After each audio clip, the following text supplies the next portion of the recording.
Back in the Jurassic period, around 195 million years ago, Dilophosaurus ruled North America as one of the top predators. Now, you may remember it best from the movie Jurassic Park, where it's shown as a venom-spitting beast with a rattling frill around its neck and two paddle-like crests on its head. But the reality of this dinosaur is far from looking like a lizard. It's more like a bird, except it's massive. And I mean 8 feet tall, 25 feet long kinda massive, making it the largest dinosaur of its time. The word Dilophosaurus itself translates to double-crested lizard in Greek, and it really makes you think, why on earth would it be called that?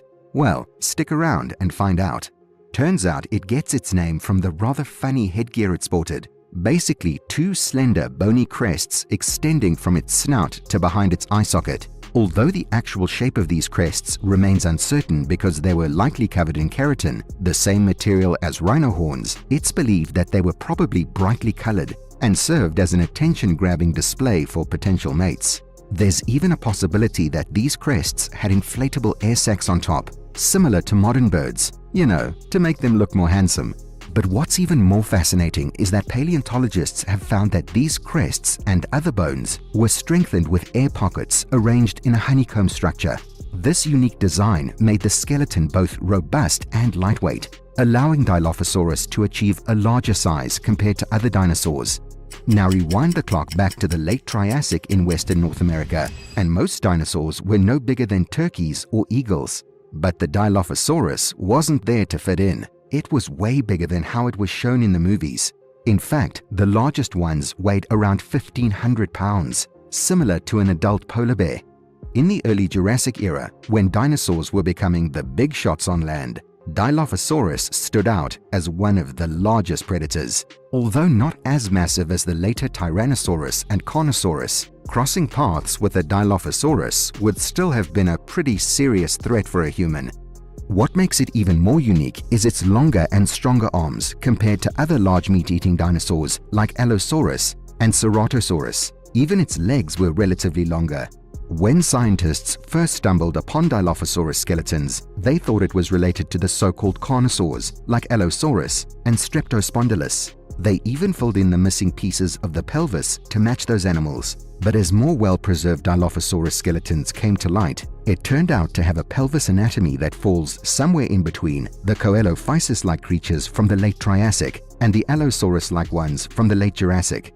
Moreover, the Dilophosaurus skull has this big gap in the upper jaw, right between its front teeth. Surprisingly, this gap is like a weak spot in its skull. It hints that Dilophosaurus probably didn't have a strong bite compared to other dinosaurs of similar size without this gap. One idea is that this gap might have helped Dilophosaurus grab small prey from tight spots like rock crevices. But considering it was a massive 25 meters long, that doesn't seem like the most efficient way for such a big dinosaur to eat. Another theory is that Dilophosaurus wasn't much of a hunter, but more of a scavenger.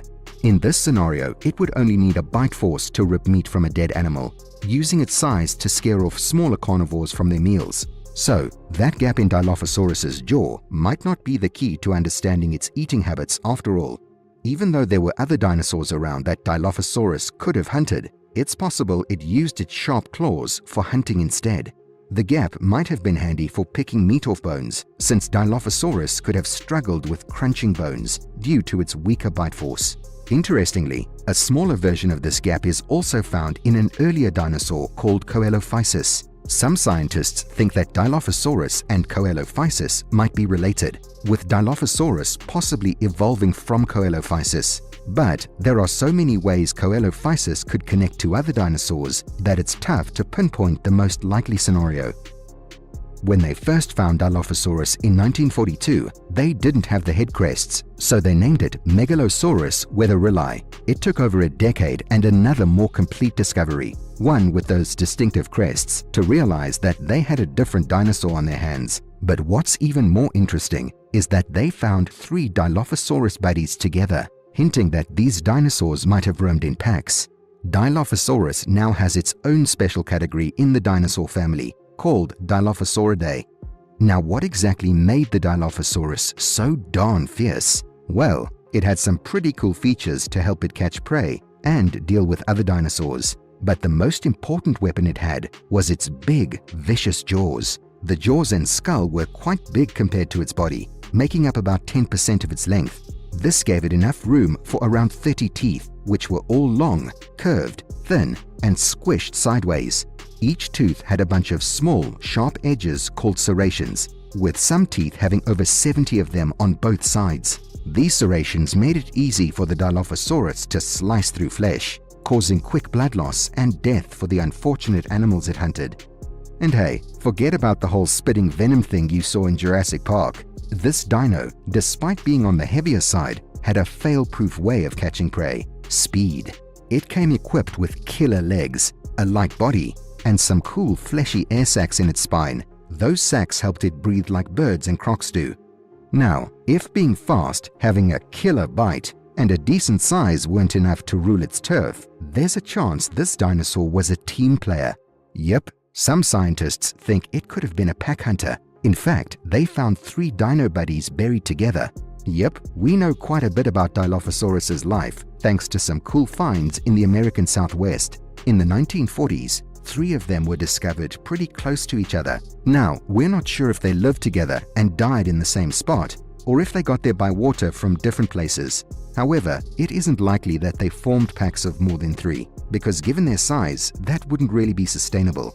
Moving on to its structure, Dilophosaurus skeletons stand out because its left arm is kind of underdeveloped, with a smaller upper arm bone, humerus, while the right arm is strong and sturdy. This difference might be due to tough living conditions and is a case of what scientists call fluctuating asymmetry. Most animals have bodies that are perfectly symmetrical, but when one part, like an arm, is different from the other, it's usually because of genetics or something external affecting it. In this case, it could be that Dilophosaurus faced some challenging circumstances that impacted the development of its left arm. Even with all the cool perks the Dilophosaurus had, being the Dino King wasn't a walk in the park. These guys were the battle-scarred champions of their time, often showing signs of wounds and diseases. The holotype, the poster child for the species, takes the cake, with the highest number of messed up bones among all theropods. It's got 8 bones that have seen better days, while the runner-up only has 4. Now, where did all these bumps and bruises come from? Well, it seems like their arms took the brunt of it, dealing with stuff like bony tumors, stress fractures, twists, and deformities. The poor holotype couldn't even properly use one of its arms. Imagine being a dino with one arm tied behind your back. Some scientists think these injuries might have come from failed hunts or throwdowns with other dinosaurs. What's wild though is that despite having banged up arms, a study of more than 60 Dilophosaurus found no fractures in their legs and feet. That just goes to show how crucial their arms were. And hey, these dinos were no wimps. The fact that they were running around with battle scars left and right just shows that they were the tough guys of their era. Living in a time when the Earth meant serious business, they probably had a massive pain tolerance. And what's more, despite the harsh environment and recent extinction events it went through, the Dilophosaurus thrived alongside other dinosaurs in its habitat. Some notable companions included Cerosaurus and Megapnosaurus. The ecosystem was also rich in non-dinosaur species, such as hibernate sharks, bony fish, and lizards. But despite this diverse array of life, the Dilophosaurus stood out as the top predator in early Jurassic North America, thanks to its unmatched size and ferocity. In the end, it's safe to say that Dilophosaurus was a colossal predator that really defied all Hollywood stereotypes. With its impressive size, crazy powerful jaw, and speedy legs, it was the OG predator in an insanely diverse ecosystem. Definitely earned my respect. What about you? What fascinated you the most? Its massive size, or the fact that it doesn't actually spit venom? Drop your thoughts in the comments below. And if you enjoyed this video, you know what to do. Go on, hit that subscribe button, and I'll catch you in the next one.